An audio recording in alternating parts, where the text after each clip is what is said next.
বিশাল গণজমায়েতের সম্মানিত সভাপতি, প্রধান অতিথি, অতিথিবৃন্দ, ইসলামী আন্দোলন ও ইসলামী অন্যান্য দল, বিশেষ করে জামাত ইসলামী বাংলাদেশ, খেলাফত আন্দোলন বা আরো যারা ইসলামী দল, হেফাজত ইসলাম, এনসিপি সহ বিভিন্ন রাজনৈতিক দলের নেতৃবৃন্দ মঞ্চে উপবিষ্ট, আমার সামনে অবস্থান করছেন বাগেরহাটের তৌহিদি জনতার এক অংশ। সকলকে আমার অভিনন্দন এবং শুভেচ্ছা জানিয়ে খুব স্বল্প সময়ে দু একটি কথা বলতে চাই। আমরা ৭১ সন থেকে পর্যন্ত ক্ষমতায় বাংলাদেশে যারা বারবার এসেছে, তাদের মধ্যে কখনো ইসলামী এককভাবে কোন দল ক্ষমতায় আসতে পারে নাই। আমাদের আপত্তি ছিল বাংলাদেশের 18 কোটি মানুষের মধ্যে 17 কোটি মানুষের কাছে ইসলামী দলের পক্ষ থেকে পার্লামেন্ট নির্বাচনে প্রার্থী যখন গিয়েছে, যারা ভোটের জন্য গিয়েছে, বারবার আমরা একটি প্রশ্নের সম্মুখীন হয়েছিলাম যে ইসলামী দল সকলে ইসলাম কায়েম করতে চান, তাহলে আপনারা বিভিন্ন দলে বিভক্ত কেন? এই প্রশ্ন এখন দাপন হয়েছে। ইনশাআল্লাহ আগামী নির্বাচনে ইসলামী দলগুলো মিলে এক একটা সিটে একজন ইসলামী দলের প্রতিনিধি থাকবেন। আমরা সেই একজন প্রার্থীকে ইসলামী দলের পক্ষ থেকে নয়, শুধু বাংলাদেশের শান্তিকামী সর্বস্তরের মানুষের পক্ষ থেকে সেই প্রার্থীকে ভোট দিয়ে ইনশাআল্লাহ বিজয়ী করব। আপনারা কি রাজি আছেন? বাংলাদেশের জনগণের যদি ভাগ্যের পরিবর্তন ঘটাতে চায়, তাহলে 15 বছর 6 মাস 28 দিনের বেশি শক্তির যে ক্ষমতা, সেই ক্ষমতার পরে আমরা হিসাব দেখেছি 28 লক্ষ কোটি টাকা বাংলাদেশের টাকা পাচার হয়েছে। অর্থাৎ আগামী দিনে এই পাচারকারীরা, সন্ত্রাসীরা, হত্যাকারীরা ক্ষমতায় আসুক, এটা আমরা কেউ চাই না। আমি আর একটি কথা বলে আমার আলোচনা শেষ করব, কারণ মঞ্চে অনেক মুহাক্কিক উলামায়ে কেরাম আছেন যারা জাতীয়তাবাদী দল করেন। তাদের কাছে আমার বিনয়ের সাথে একটি কথা, আপনারা বিভিন্ন নির্বাচনে, বিশেষ করে জাকসু দুইটি নির্বাচনে যখন আপনাদের ছাত্র সংগঠন হেরে গেছে, তখন আপনারা বিভিন্ন অজুহাত তুলে ধরেছেন। আপনারা আপনাদের কার্যক্রম নিয়ে যদি আপনারা সন্দিহান থাকেন, তাহলে আমি বলতে চাই আপনাদের উচিত হবে যখন প্রত্যেক ডিস্ট্রিক্টে 10-20 রিক্সা চালকের কাছে প্রশ্ন করুন নির্বাচন সুষ্ঠু হয়েছে কিনা, মানে কারচুপি হয়েছে, আপনারা তাদের কাছ থেকে জবাব নিয়ে নিন। আগামী নির্বাচনে আপনারা যদি পরিশুদ্ধ না হন, তাহলে আপনাদেরকে ডাকসু এবং জাকসুর মতো বাংলাদেশের শান্তিকামী মানুষগুলো আপনাদেরকে প্রত্যাখ্যান করবে। এজন্য আর সেই ক্ষেত্রে আপনারা অশুভ কৌশল অবলম্বন করার সম্ভাবনা রয়েছে। দুইটি কাজ থেকে আপনাদেরকে ফিরে আসতে হবে। আপনারা ক্ষমতা আসবেন কি আসবেন না সে বিষয়ে আমার কোনো বক্তব্য নাই। একটি হলো ভারতের সেবাদারদের মতো ভারতের সহযোগিতা নিয়ে, এদেশের দুশ্মনদের সহযোগিতা নিয়ে আপনারা কোনদিন আর ক্ষমতায় আসতে পারবেন না।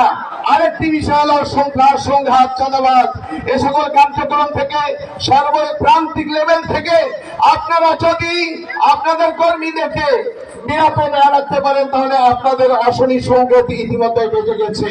আমার সময় থাকলে আরো কথা বলা যেত। আমি একটি কথা সেটা বলতে চাই, মাল্লাম ইয়াশকুরিন্নাস সালাম ইয়াশকুরিল্লাহ। আজকে বিভিন্ন রাজনৈতিক দলের নমিনেরা এখানে আছেন, সম্মানিত প্রার্থীরা আছেন, জেলা আমির আছেন, আমাকে আহ্বান করে এখানে নিয়ে এসেছেন জোর করে অ্যাডভোকেট আতিয়ার রহমান সাহেব, বর্ষিয়ান ব্যক্তি। তার জন্য আমি দোয়া চাচ্ছি, যারা আছে দলে যে অঞ্চল থেকে প্রার্থী হন, তাদের সকলের জন্য আমরা ঐকান্তিক প্রচেষ্টা করে বিজয়ের জন্য চেষ্টা করব। আল্লাহ তাআলা আমাদের সেই তৌফিক দান করুন। হাযা মা ইনদি ওয়া লিল মুমিনিনা আলাইহি তাওয়াক্কালতু ওয়া ইলাইহি উনীব। আসসালামু আলাইকুম ওয়া রাহমাতুল্লাহ। সংগ্রামে উপস্থিত জনসমাবেশের পর্যায়ে বক্তব্য নিয়ে আসছেন বাগেরহাট 1 সংসদীয় আসনের জনপ্রিয় সংসদ সদস্য পদপ্রার্থী সাবেক জনপ্রিয় উপজেলা চেয়ারম্যান জননেতা মোল্লা মুজিবুর রহমান শামীম বক্তব্য নিয়ে আসছেন জননেতা মোল্লা মুজিবুর রহমান শামীম।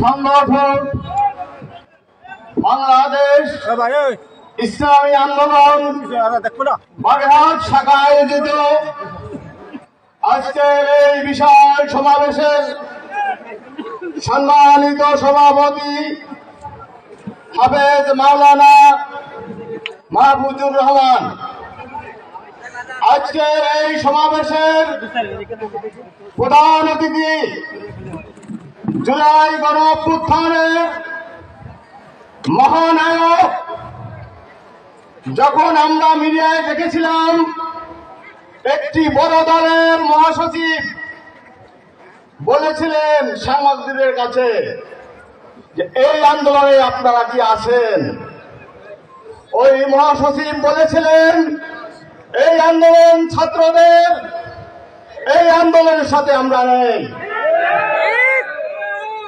আপনার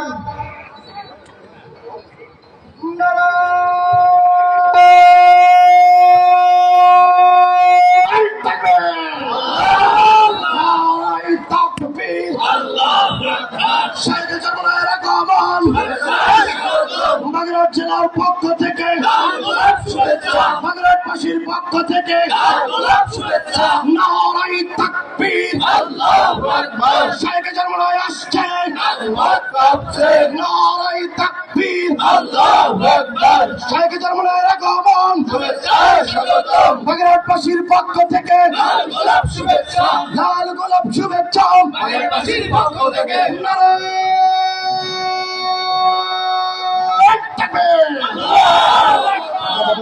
বসেন। জানো তো সবাই বসে পড়ি। সেই সময়ে আমরা দেখেছি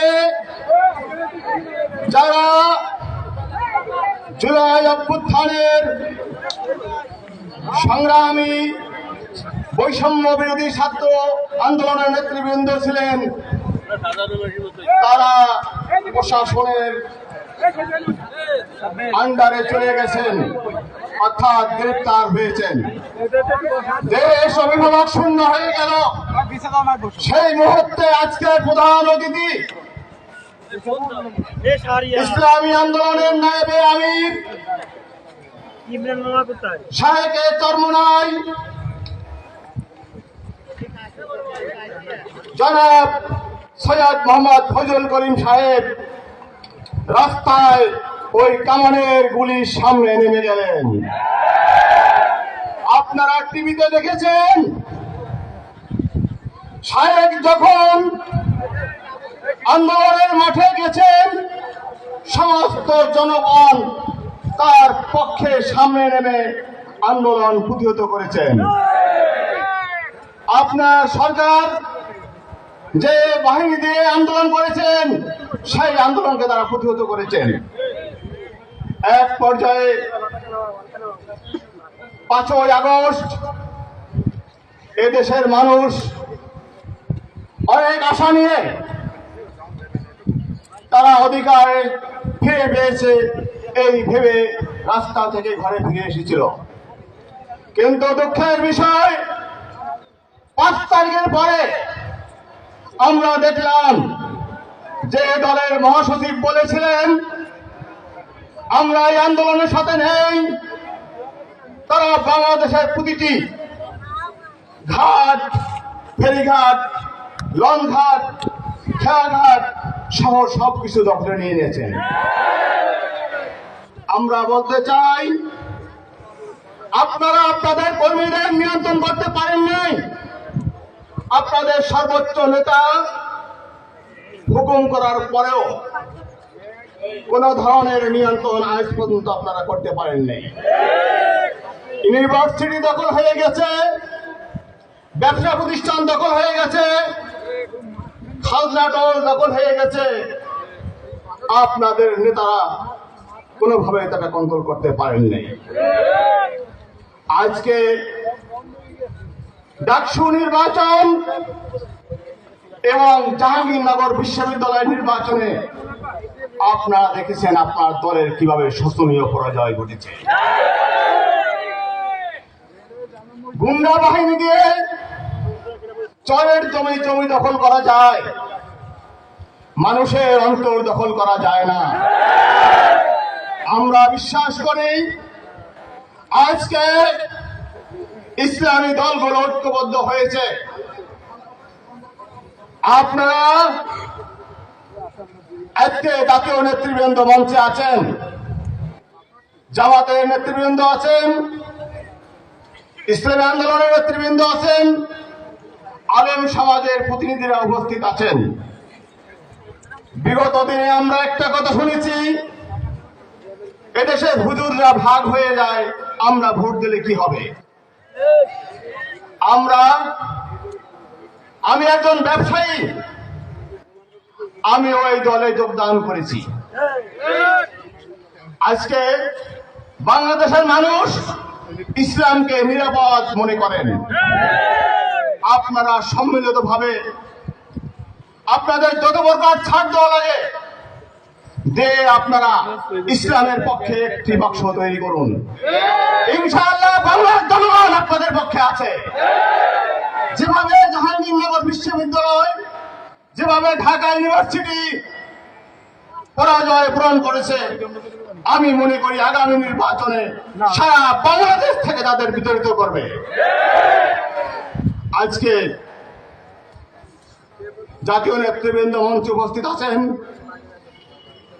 আমি আমার বক্তব্য দীর্ঘস্থায়ী করব না।